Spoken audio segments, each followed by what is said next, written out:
Hello there guys, and welcome back to the channel. So today's video we are back again with another MCOC character breakdown, and today we are going to be talking about arguably the most controversial sibling Thor has. And I know that having Loki and Hela as his siblings, Angela is actually going to be a very important talking point. In fact, Angela is not originally a Marvel character. It was in Image Comics where Angela first appeared, and it was actually quite a silly retcon to begin with when she got added to the Marvel universe, when X-Men were playing with the time a bit too much and shattered realities or whatever, and then Angela appeared in Marvel universe, and later on they gave her kind of bigger backstory where it turned out to be a long lost daughter of Odin's and had lived in the realm of angels as an Asgardian without knowing that she was an Asgardian. But anyways, there's a whole kind of really complex and quite interesting story actually. But nonetheless, so Angela split up with Spawn and Image Comics and ended up in Marvel basically. And yeah, so let's jump on to the next scene and discuss her in this game, in particular in Marvel Concept of Champions. So now again, once more, I'm in front of my blank wall, and here I will start dropping some pieces of information, and we're going to see how much we can learn about Angela today. So the base info is very simple as always. Angela is a cosmic character of size small class, so like pretty much all of the female champions, if I'm not mistaken, are somewhere in between size small and extra small, with the exception of She-Hulk, maybe something that I'm missing. Either way, main tags are hero and metal. So that does mean, no, I'm not talking about Magneto because Magneto is not worth talking about. That means that Vision, with a particular synergy that he has, can in fact armor shatter her and prevent her from gaining any power. Now that is cool stuff, I guess. Yeah, no, Magneto. Rework Magneto, guys. Finally.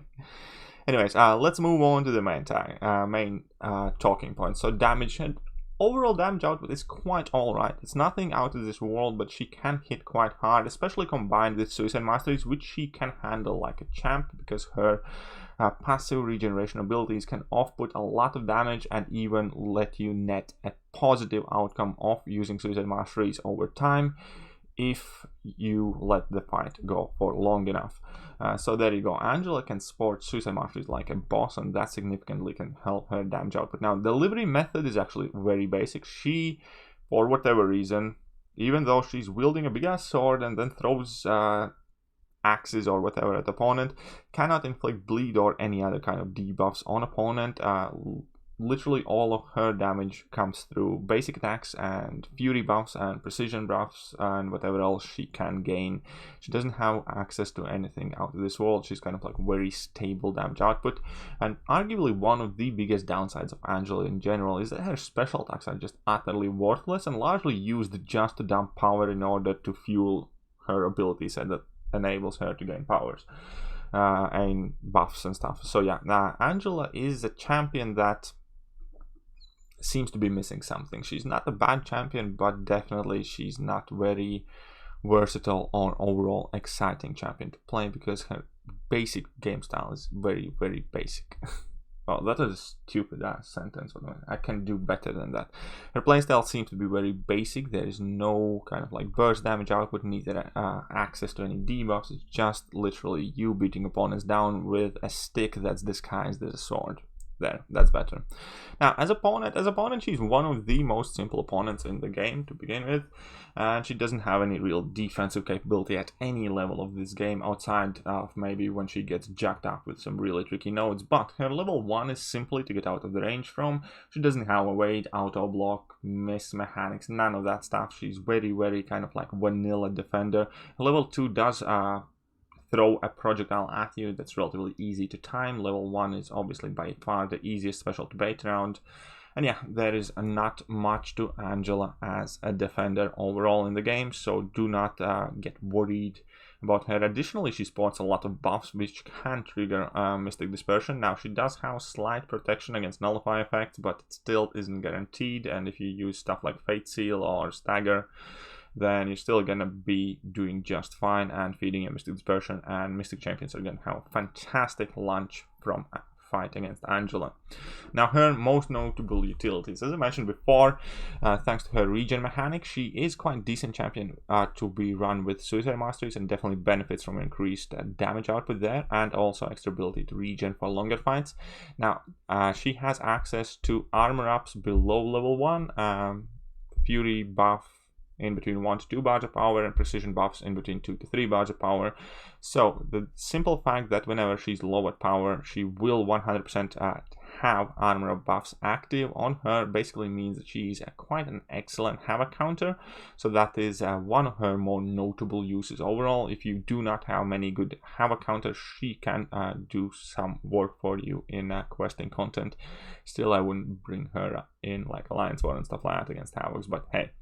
Buffed up nodes, she is a champion that does basically at all times will have typically 2 to 3 to maybe 4 buffs active based on her power level and how quickly you kind of cycle in between your bars of power. So that means that she can be used for buffed up lanes, and combined with her signature ability, which grants her percentage of protection of her like nullify abilities.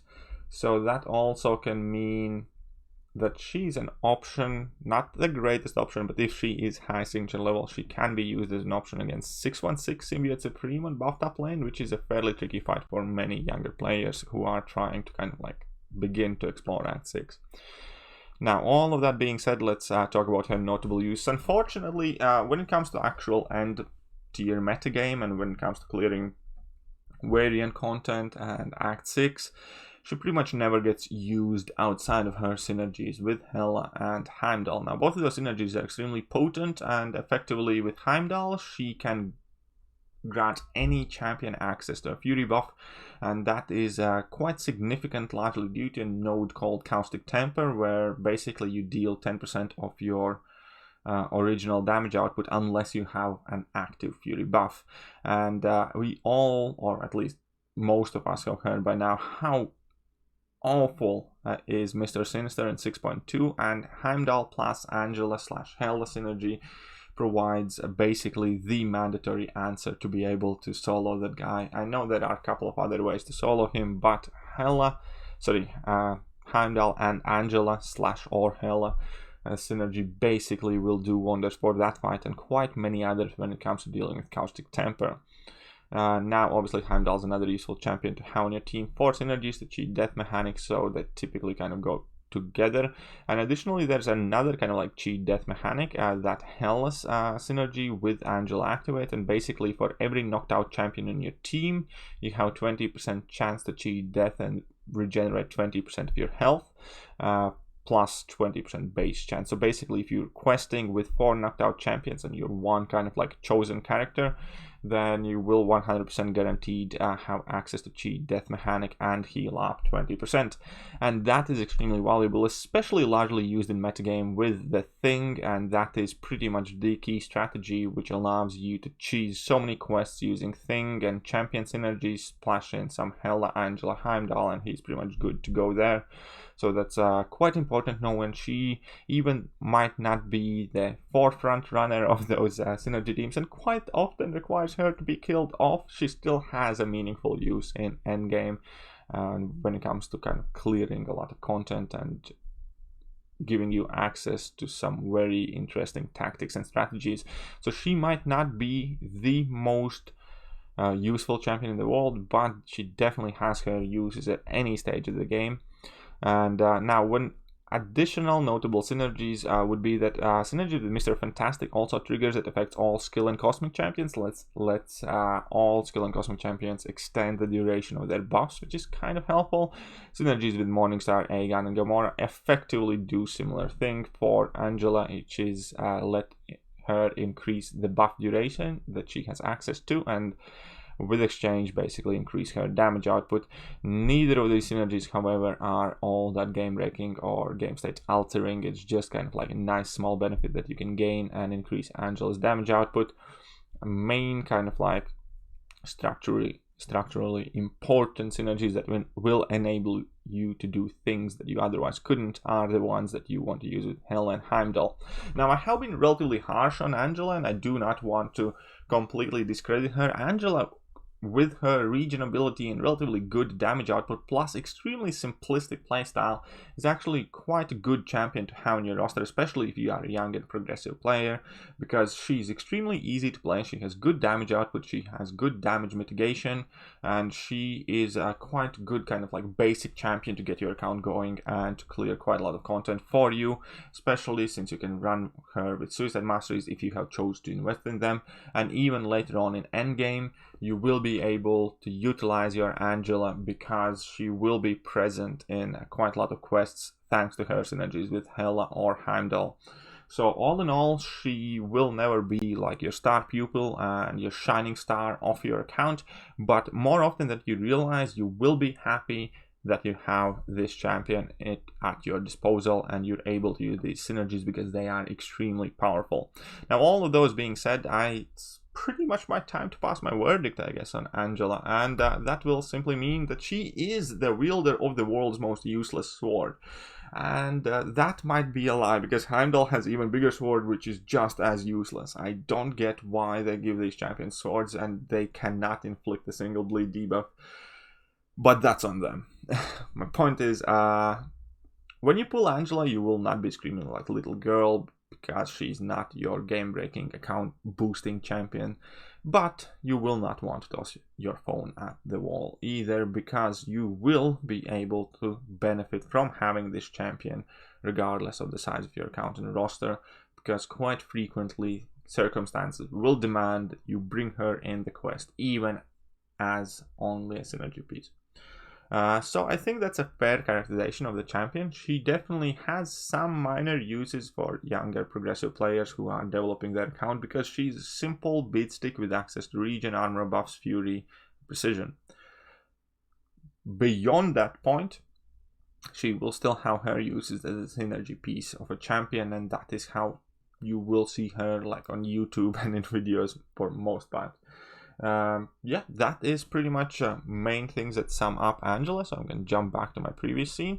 I hope you guys have enjoyed today's video. Let me know if you have any more questions regarding Angela. One quick interesting fact that I had forgotten to mention is that she actually has quite significant critical rating increase on her heavy attack, so it's often very interesting strategy to try and spam her heavy attack multiple times, because that will significantly increase Angela's damage output, because she will crit much more often than that.